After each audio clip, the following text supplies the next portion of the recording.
Kira, are we good to go?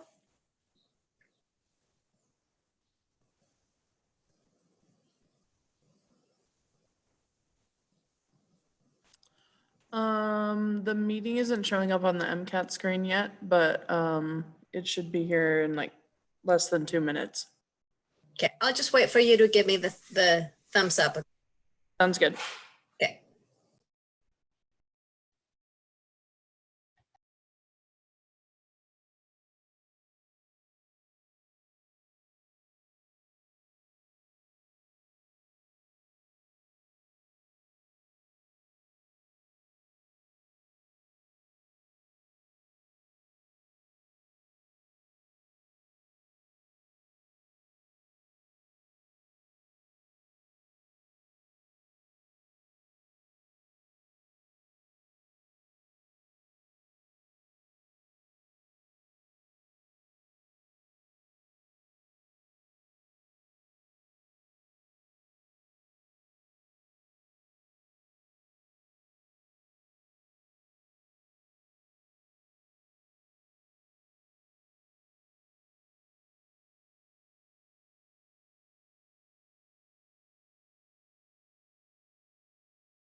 We're all set, Mirta.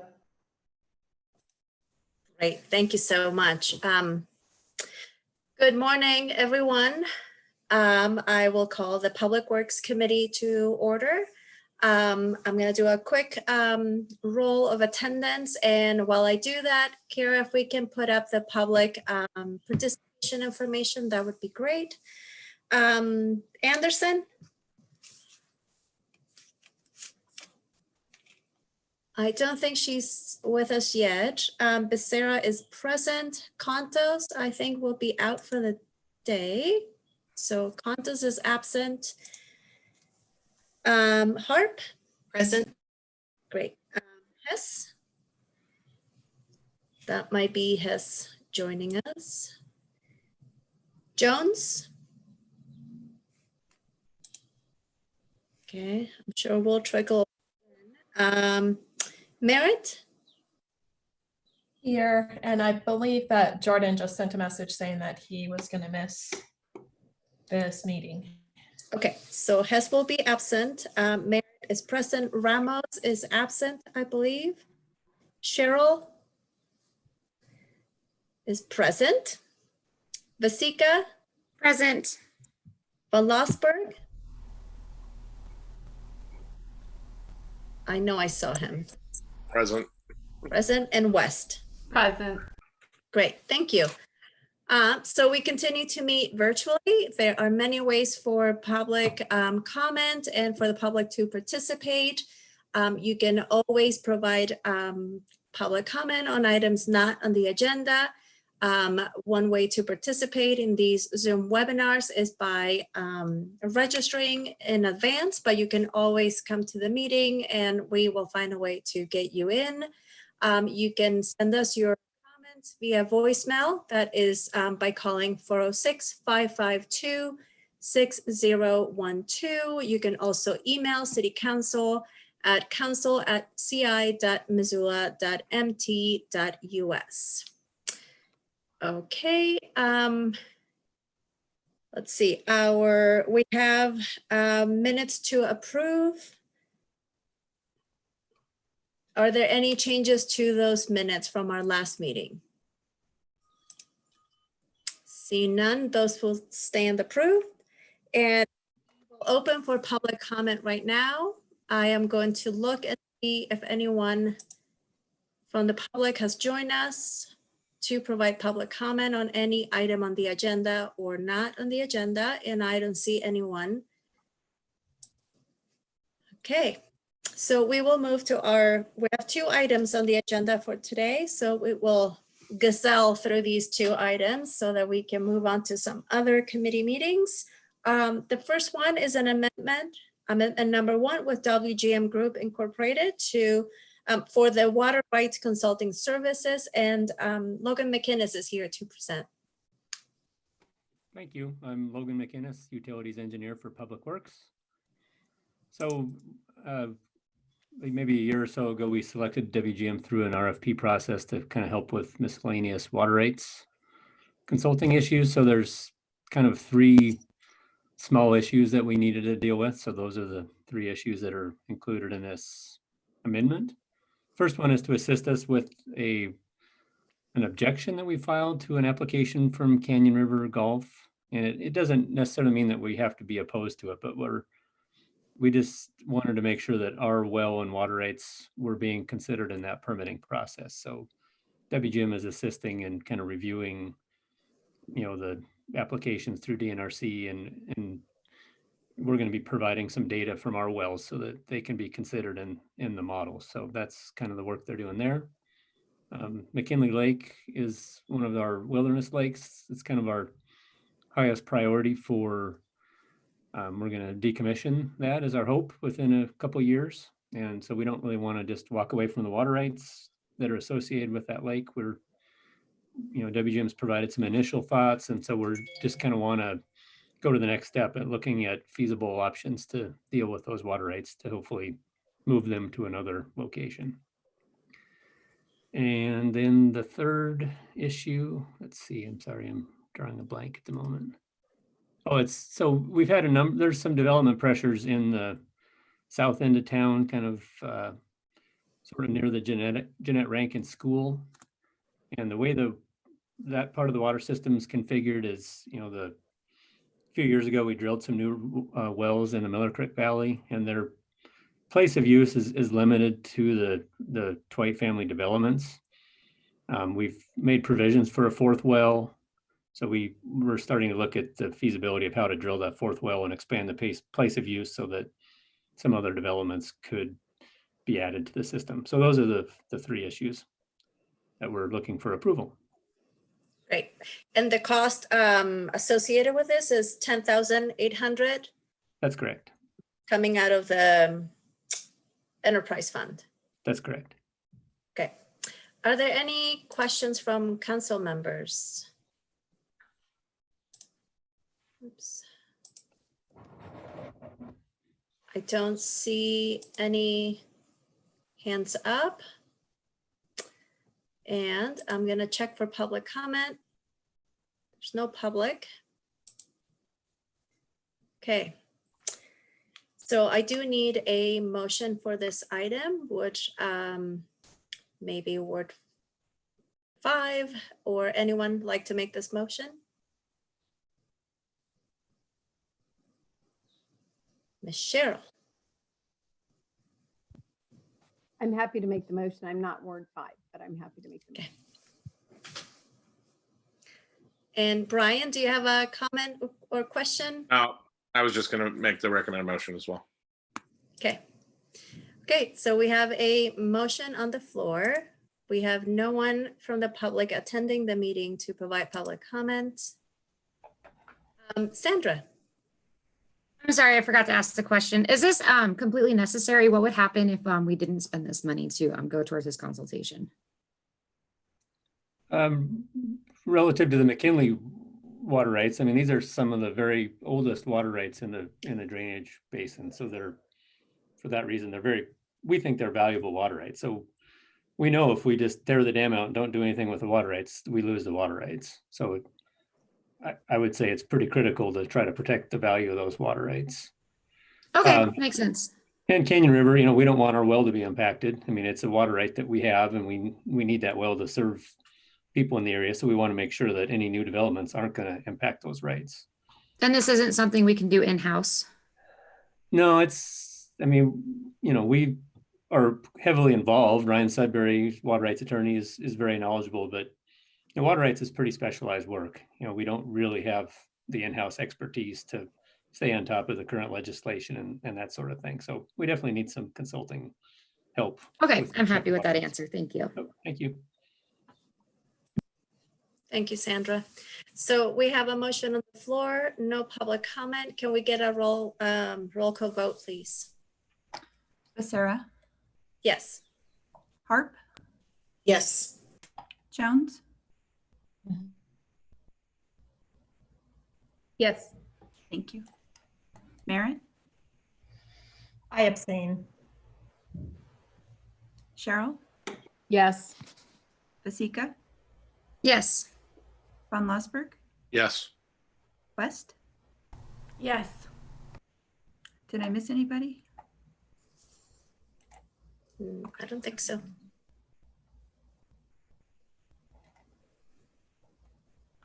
So do we have a quorum? Yeah, we do.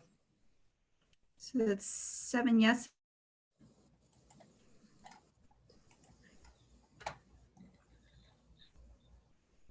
Okay.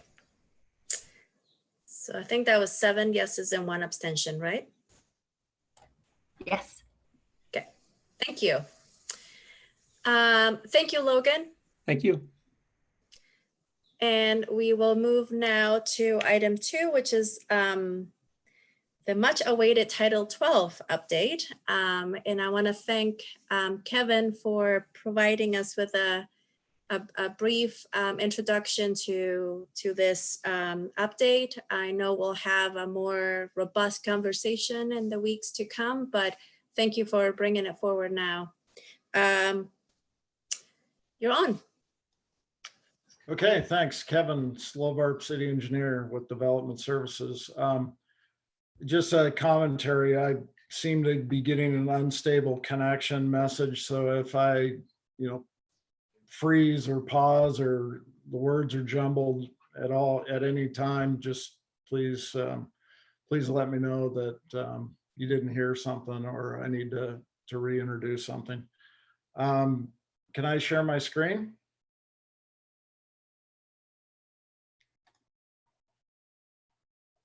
Okay, I have a brief PowerPoint presentation and I'll eventually get this on the record, but it's not necessarily quite finished with the full presentation that we're going to give to Public Works Committee in the preceding weeks. But this is Title 12 updates. And next slide, please. Can everybody see my screen while I'm waiting for the slide to move forward? Yes, we can. Okay. All right, I am, okay, so, all right. So what we are proposing is a new 1202, which is a definition section. We've looked at other titles in code and most of these other titles have definitions section, definitions chapter. So we're going to create that as a new chapter. 1212 that is currently titled Curb, Sidewalk, and Paving. We want to create a new chapter 1210 called Right-of-Way Improvements. Curb, sidewalks, and paving doesn't really incorporate or explain exactly what it is that we do within the right-of-way or for right-of-way improvements. So we want to broaden that title. 1222 parking facilities is current, but we want to create a new chapter 1217 that is also entitled parking facilities. This is mostly about facilities, public facilities on private property or property and private facilities that we want standards for. And then 1228 is obstructions. We would like to change a specific reference in that current chapter. So the purpose for the updates, 1202, we want definitions for the same term.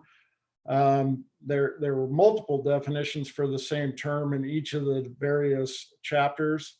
So if we combine those and create a definitions chapter, we're ensuring that there's only one definition per term. Chapter 1212 and 1222, those updates were brought about by recent changes to the TED requirements. And so we needed to change some things in 12 related to the zoning changes for TED. There are other proposed changes to titles 20 and to title 15 that we need to update these chapters in 12 for that information. We want to increase clarity related to frequently asked questions from consultants. So there are typically those items where we are frequently asked those questions that we want to clarify the language so maybe we don't get those same questions in the future. We have an additional understanding of state law specifically related to ADA review and inspection. We're not actually, city engineering is not actually able to do that work, but the building inspectors are. So we're gonna look to take certain provisions out of chapters 12 or title 12 and move it into title 15 so the building division and the building inspectors can do that work. We think it's important work, but we just, we're not able to do it per state law. We have also begun the creation of the Missoula City Public Works Standards and Specifications. And so there's some changes that are brought about in these chapters of Title 12 related to that. And then lastly, staff's desire for requirements in Title 12 apply to all cases. We don't want a set of standards for subdivisions and another for TEDs and another for site developments and another for zoning compliance permits, et cetera, et cetera. We want to combine all those requirements into these new chapters and have them applied in all cases. And then the purpose for the Title 1222 is align our code with the nationally recognized site visibility standards contained within AASHTO. And so now moving to general information. So 1202, we are moving definitions from other Title 12 chapters into this new chapter. Title 1210 and 1217. We are revising and updating terminology. We are eliminating discrepancies between titles 20 and 15 that currently exist with Title 12. We are removing language related to the type of parcel when titles 20 and 15 don't also refer to the type of parcel. That was creating some of those inconsistencies within those various titles. So we're cleaning that up. We are proposing a few new requirements, and when we dive into this a little deeper, we'll explain those in a lot more detail and explain the reasons why we're proposing that new language. And we've cut and pasted sections of code into different titles and chapters. So we've placed a lot of information from 1222 into 1212 because it's actually in the right of way. And we've moved some things from 1212 into the new parking chapter that related to more towards private property. So we've done a lot of that. What we will do in the future, we will remove the design and construction standards and specifications from these sections of code into the Public Works Manual when the manual is finalized, and we're looking to have the manual finalized and adopted around the same time that these Title 12 changes might be in effect, and maybe before that. So we're on a good timeline for both code revisions and the manual adoption. And then we reorganize information included in each chapter to more clearly define kind of what we do and when we do it. 1228, we deleted the requirements, certain requirements related to site visibility triangles and replaced with the AASHTO standards.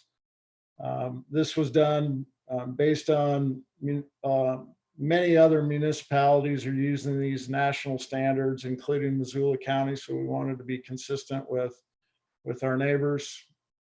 City staff has received citizen feedback on current regulations that cause this review, cause a review in our site visibility standards and really cause us to move to mitigation measures out in the field.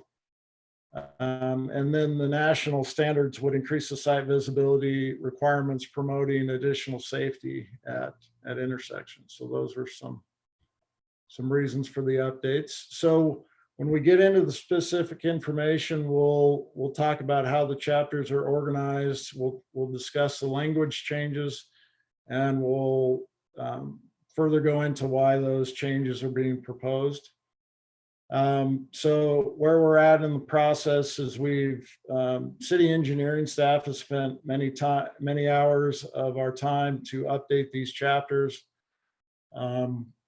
We sent these out to internal stakeholders for review, and we received internal comments back some time ago, and we incorporated those into the drafts that you see. We've also, we've essentially finalized those drafts for the Public Works Committee meeting today. So where we want to go is we want to obtain any feedback from Public Works Committee. We, at the same time, will obtain external stakeholder review through a public process. After this meeting, I will contact Jessica Miller to see about getting the information up on the Engage Missoula website and send out a notify me that information is there. So we'll then review and incorporate Public Works feedback, Public Works Committee feedback and external stakeholder comments, finalize chapter updates, and then bring back any changes to City Council for final approval. And that's my presentation. Any questions? Thank you, Kevin. I think these are really important updates, and I think they'll complement and substantiate updates to Title 20. So I'm excited to have more clarity on both those documents so that we can make better, more informed decisions. We are technically out of time, but I see a couple of hands up. So if we can all be super fast with our comments or questions, please remember that this will come back to us so we can dive into all the details that Kevin outlined. But I see, let's see, Heather, and I want to, for the record, Ms. Jones is present. Go ahead, Heather. I was just going to make the recommended motion to set the public hearing. Great. That's great. So we have a motion on the floor. I'm going to check very quickly to see if there's any public attendance to provide comment, and I don't see anyone.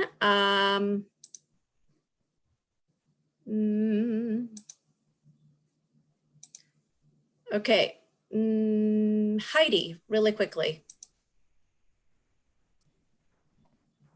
Thanks. I just wanted to earmark, I guess, the site triangle issue. I think this came up when we talked about Title 22, and Jordan isn't here right now, and I think he spoke really eloquently to some of the issues in neighborhoods that relate to those site triangles, and I think we should revisit that either under, I guess probably in both Title 20 and Title 12 cleanup. So I just want to put a marker in there because I would support lowering speed limits to meet, I guess, the existing triangle in our neighborhoods.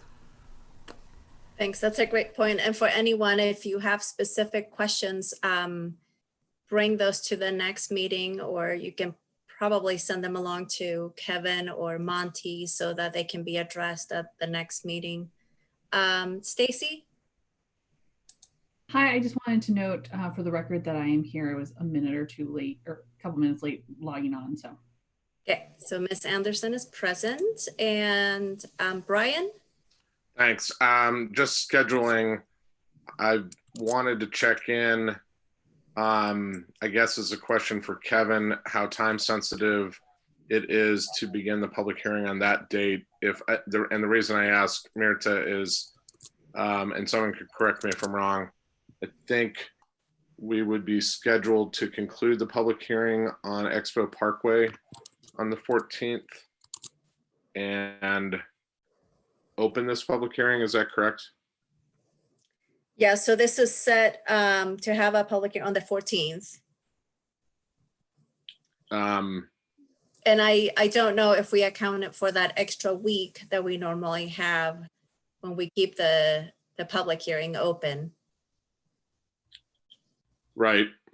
I'm just raising this concern that we'll have a final action night on a complicated land use matter and begin the public hearing on this on the same evening. And so I guess the question is, Kevin, is there flexibility or how time sensitive is it to staff to begin on that evening? Yeah, thanks for the question. There is flexibility. The reason why I brought it forward with this timeline is that's the timeline that the Title 20 updates are being presented on. And so when there's changes to Title 20 that are incorporated in Title 12, or there's changes in Title 12 that are incorporated in Title 20, if you have those things approved at the same time, then there's not voids. We have that same overlap, but if it was a week or two later, I'm sure the timing would be just fine.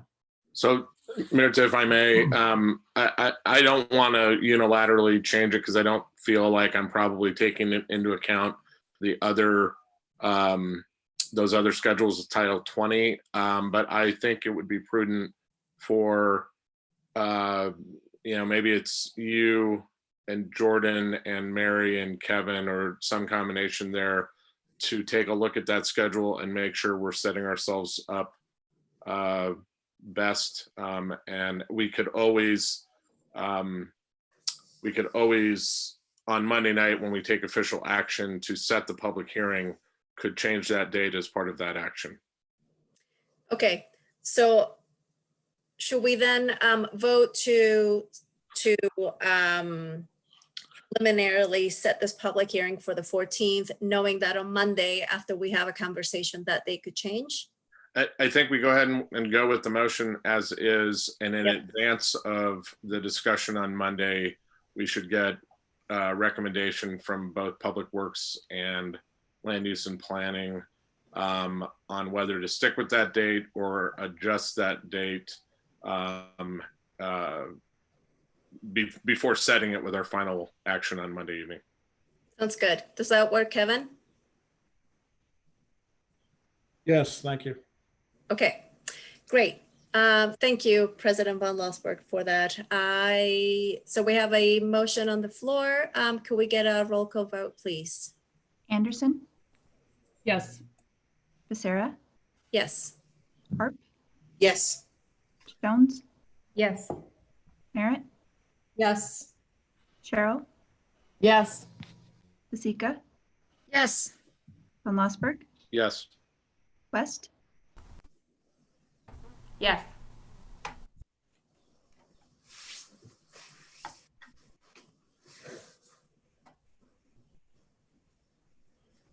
that's 9 yes. Okay, thank you. So that will be on our consent agenda, and we will revisit the timeframe and the scheduling at that point. Thank you, Kevin, for your flexibility and for presenting or introducing this to us today. And that is all we have for today. So we will be adjourned. Thank you.